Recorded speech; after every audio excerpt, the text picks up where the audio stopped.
Alright, I suppose it's recording now.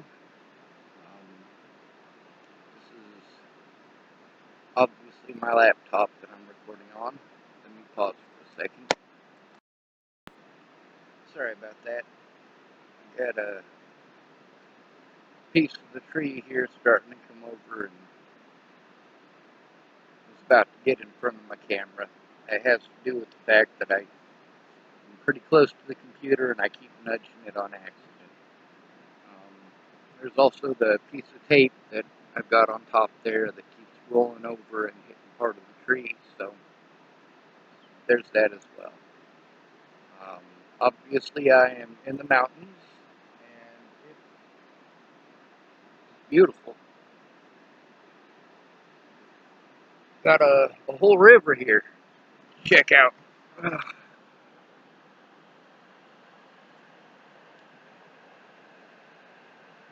sure if you can see the river or hear it.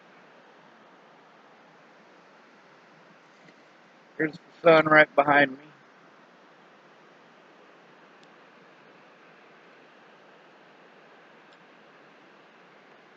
Oh, it's down there somewhere anyway. The spot I'm in right now, I could feasibly make an area here to stay in, but it wouldn't be for very long. If I was to actually dig in, I wouldn't be able to make a very good hovel here. There's just too much traffic. Some of the hills in the surrounding areas are working pretty alright. I'm broke for a while though. That's something that a lot of people they got all these great ideas, right? And all their great ideas cost money. Meanwhile, none of their great ideas involve actually how I need. So I spend all my money trying to pay people to help me with what I need. And travel to the places where I need to go in order to get those people's help. And it's never the help I actually need. The closest I had was Mandy. Mandy was helpful. She actually looked at the evidence.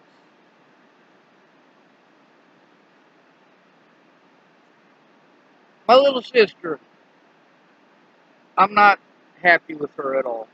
I do really feel as if she took advantage of me. I want to believe her, but I also,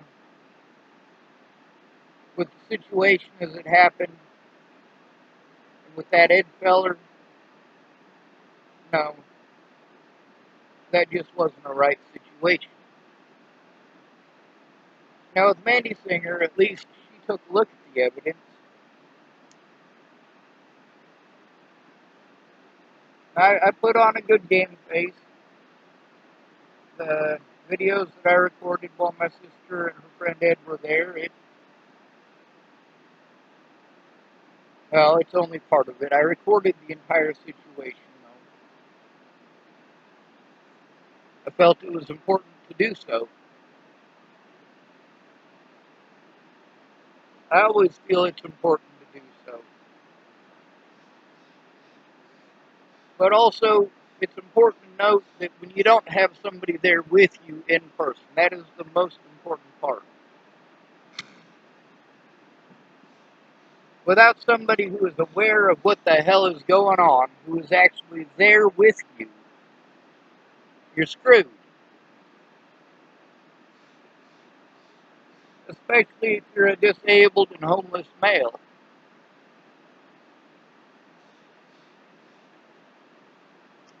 Nobody cares.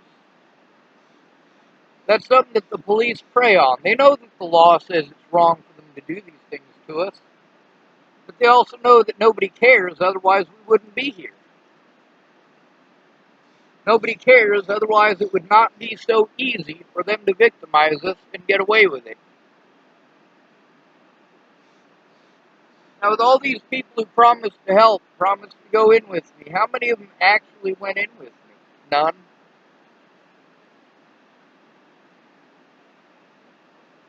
some of them showed up to court, which is nice, but none of them went in with me to make a police report. None of them had any idea about how the system of checks and balances actually works.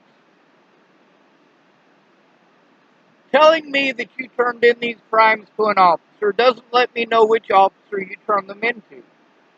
So I have to just take your word for it. Well, that don't fly. See, that's one of the reasons why I need actual help. I'm not allowed to speak. If I am, it's not like it's going to be heard. They've already decided before court who's guilty and who's innocent. That is how America really works.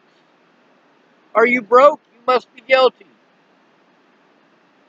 If you're broke, it doesn't matter if you're guilty or not. They're still doing all of the things that an abusive husband does after he beats his wife. They abuse the shit out of you. Then they take away your keys, take away your vehicle, take away your telephone, take away your shoes, and lock you in your room until the bruises go away.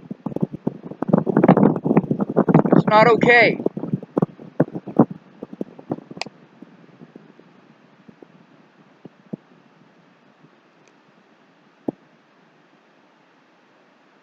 I don't really know anybody here. A lot of folks, whoa, it's getting windy. A lot of folks have been trying to get me to do all this electronic shit so they can send me money. I don't know how to do that stuff. When I was able to get it working, it's because I was lucky. And all of the bullshit that the police and law enforcement have done has separated me from the ability to do those things. All of the crimes committed against me by law enforcement prevented me from having a steady household, prevented me from having a steady roof over my head, prevented me from defending myself against armed assailants.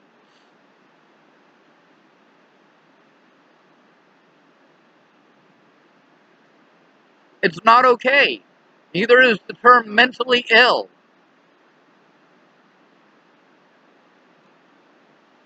You guys got to hear Marcia Estrada saying that PTSD can mask itself as something else. You know what? Most of these disorders can.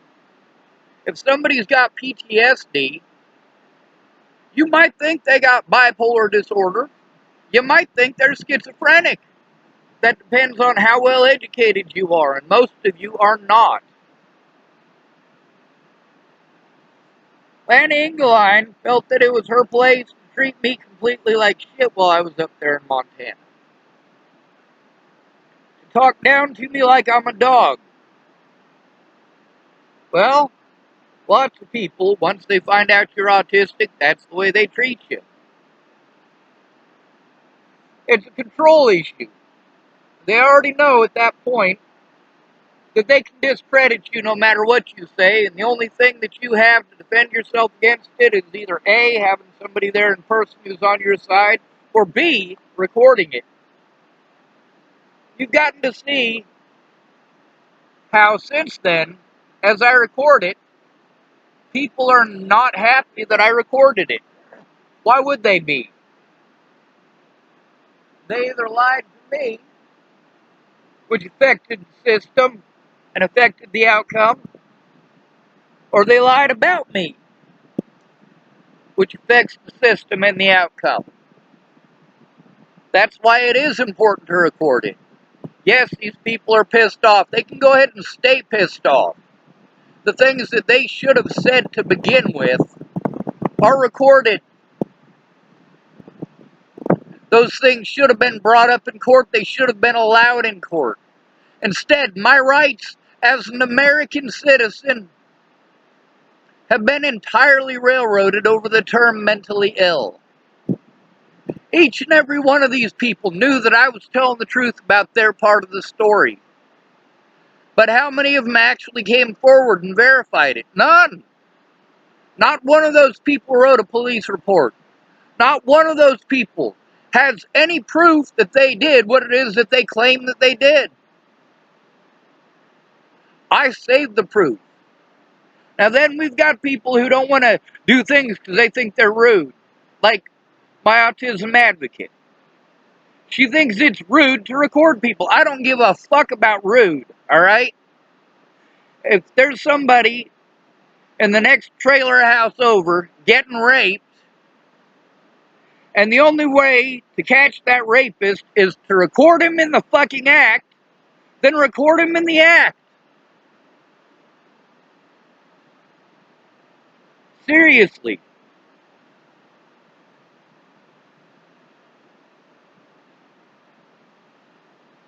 We've gotten to the point in the United States where the cops are not paid to do a job. They're paid to hide the crimes of other cops. They're paid to abuse poor people. And you, the American public, you allow it. You egg it on. All of those things that you used to be able to say about black people and use as an excuse to be harmful to black people. You say those things about the homeless now. Because they're the only people you can socially and socially acceptably abuse the fuck out of and deny their human rights and get away with it. And all of you know it. All of you know that if you want to take your bullshit out on somebody, you can take it on a disabled homeless male and get away with it almost 100% of the time. I say almost because there are still people who do care, sometimes, enough to actually get involved. Look how many people got involved, actively involved, in preventing me from being able to speak up in court. How many people actually got involved actively to help me to speak up in court? To help me to be able to speak up in court? To help me to turn in this evidence to the police and to the courts?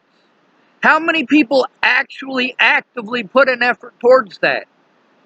No, I had to fucking pull teeth.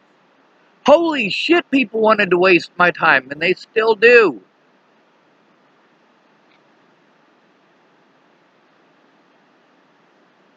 So I'm going to end this video and probably start up a new one.